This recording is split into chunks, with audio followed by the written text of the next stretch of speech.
So a little story here is called Hall of Fame Moments. There's a Hall of Fame somewhere for most everything from basketball to rock and roll music.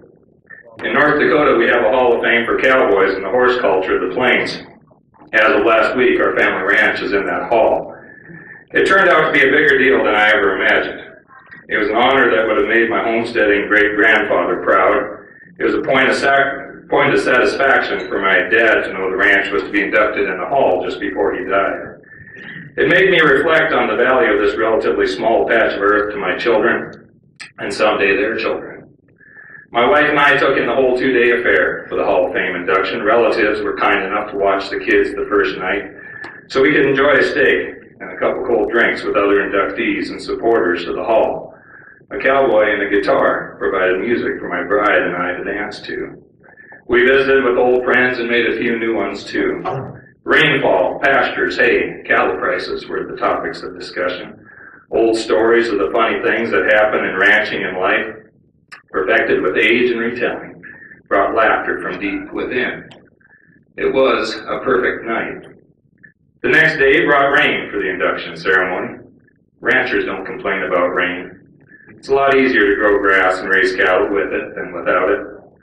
My sister and her family came down. Our 6-year-old son was along to represent the 5th generation being raised on our old homestead ranch, and the clouds cleared off, and the sun came out.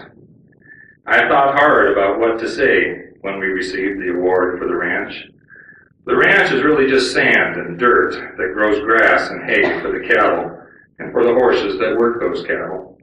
The award was really for the people growing on the ranch, their character and their stories.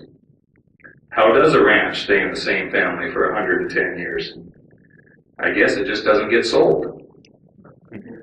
Not selling the ranch was surely a sacrifice for my great-grandmother, left widowed and childless by a series of tragedies, left with her widowed daughter-in-law and 3 grandkids under the age of 4 in the 1920s.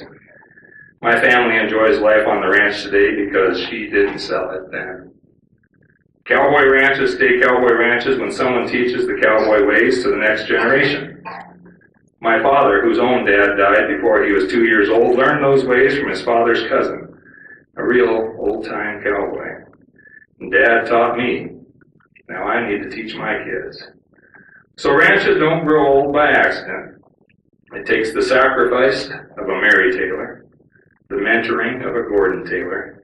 There's a sense of responsibility. One of the last things I said to my father before he died was, "We'll take good care of the ranch, Dad."